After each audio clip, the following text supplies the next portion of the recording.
Hello, students. So, this is our chapter 2, amino acids, peptides, and proteins. Now, um, on this section, we will focus on amino acids. So, sorry kasi wala na talaga akong time mag-record. Hindi na ako makapaghintay ng mamayang gabi. So, please bear with me with the noise. Okay, sa background. Okay. Now, wait.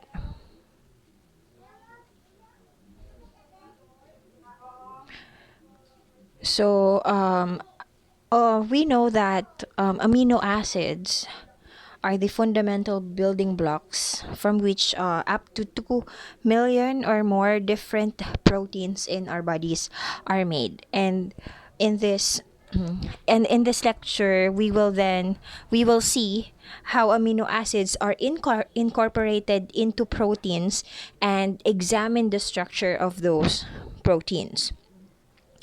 So, ang proteins naman, yung proteins is named after Proteus. Proteus. So, Proteus is a sea god whose name means first or primordial. So, ang proteins, alam natin, is the building blocks of life. So, ang life itself daw ay nagsimula sa proteins. So, kaya yun ang our little history about the name of proteins. Now, we have this structure. So proteins occur in every living organism and they are of many different types and they have different biological functions. So the keratin of the skin and the fingernails, the fibrin of silk and spider webs, and the estimated 50,000 enzymes or more that catalyze the biological reactions in our bodies are all proteins. But there is one enzyme that is not protein. So you can do a little research on that. So regardless of their function, all proteins have a fundamentally similar structure and are made of many amino acids linked together in a long chain. So ang amino acids, as their name implies, are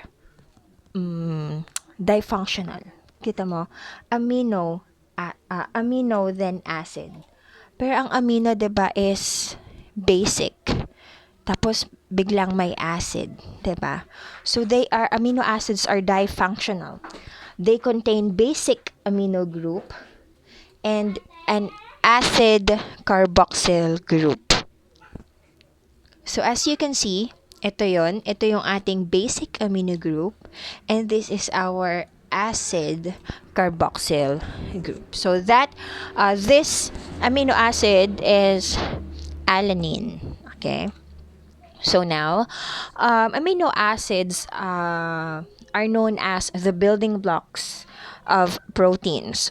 So proteins, amino acids value as building blocks to make proteins stems from the fact that amino acids can join together into long chains by forming amide bonds. So yung amide bonds exist between the amino group of one amino acid, and the carboxyl group of one amino acid.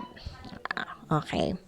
Ayan. So, doon nag-exist yung ating amide bonds. Now, peptides and proteins. So, what is the difference of peptides and proteins? So, peptides are chains with fewer than 50 amino acids, while the term protein is generally used for longer chains. So, proteins has more than 50 amino acids.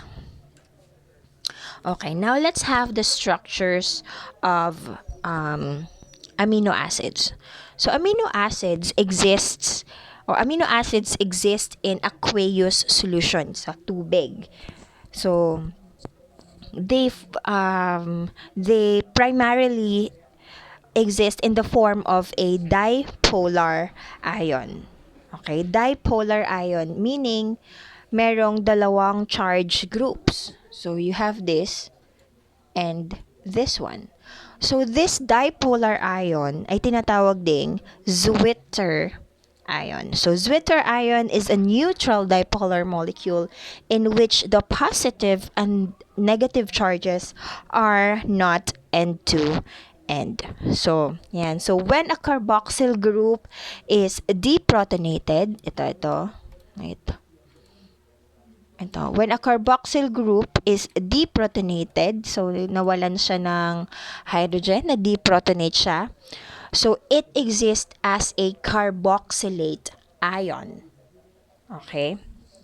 So, ang ating protonated, while our protonated amino group exists as a ammonium and ion. So, if these two groups are protonated and deprotonated, magiging acid and base na sila. Okay?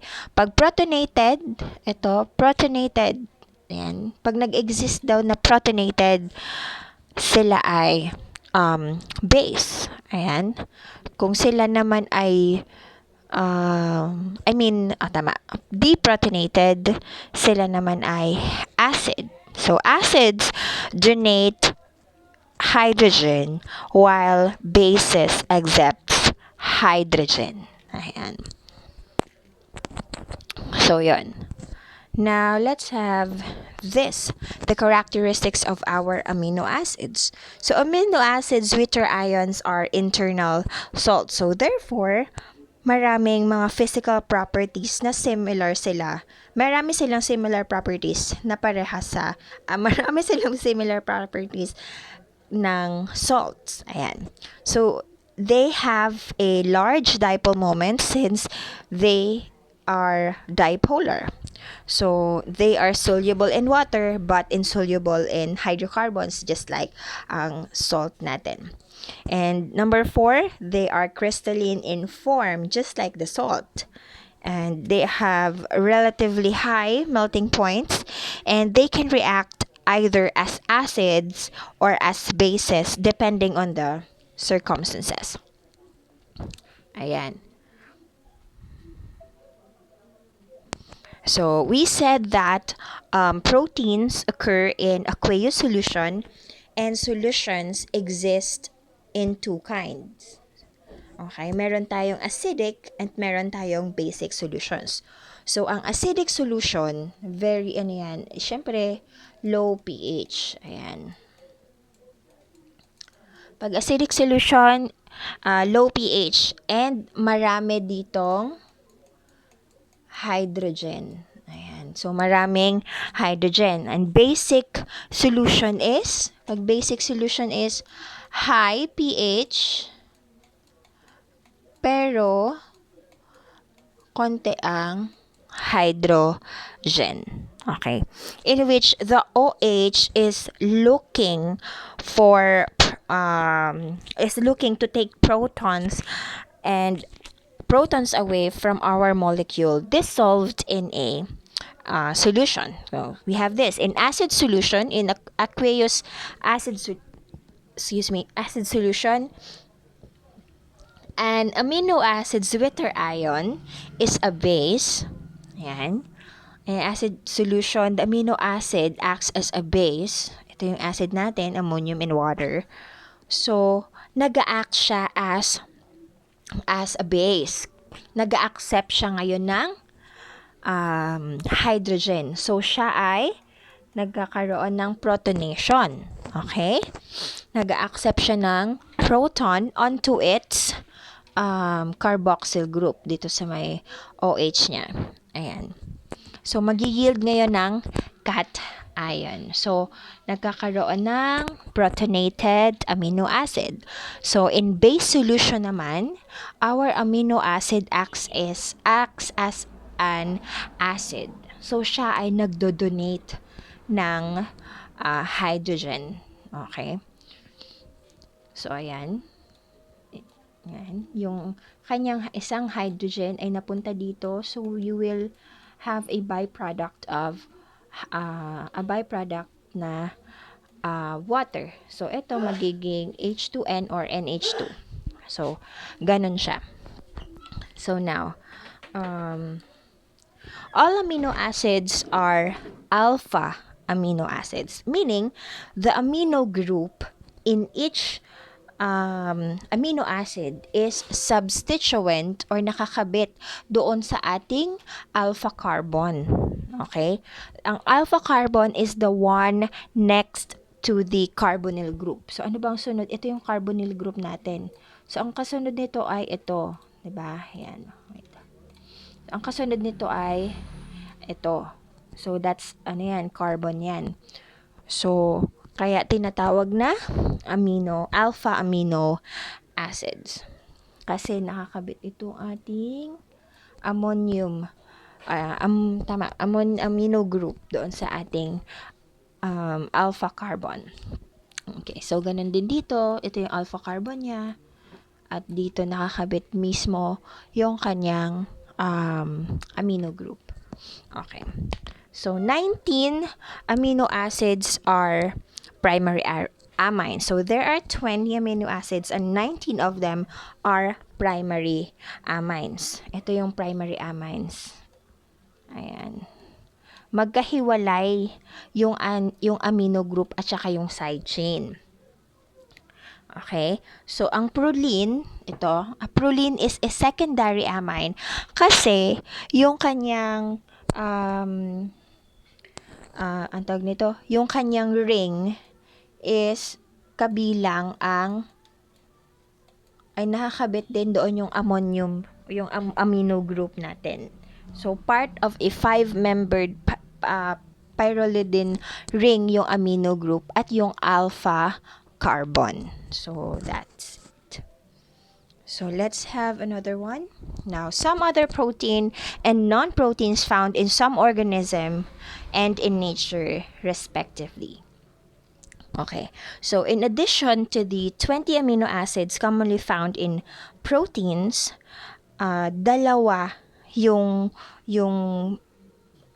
pwedeng makita or dalawa yung nakita sa other or sa ilang organisms. So we have the selenocysteine and pyrrolysine. And more than 700 non-protein amino acids are also found in nature. Okay. So itong mga non-proteins na to na nakita. Ayan. Mga non-proteins na nakita sa nature is the tawag nito, gamma aminobutyric acid, also known as GABA. So it is found in the brain and acts as a neurotransmitter. Okay. And we have another one, the homocysteine. Homocysteine is found in blood and is linked to coronary heart disease. And tyrosine, it is found in the thyroid gland where it acts as a hormone. So that's the non-proteins that are found in nature. Okay. Now,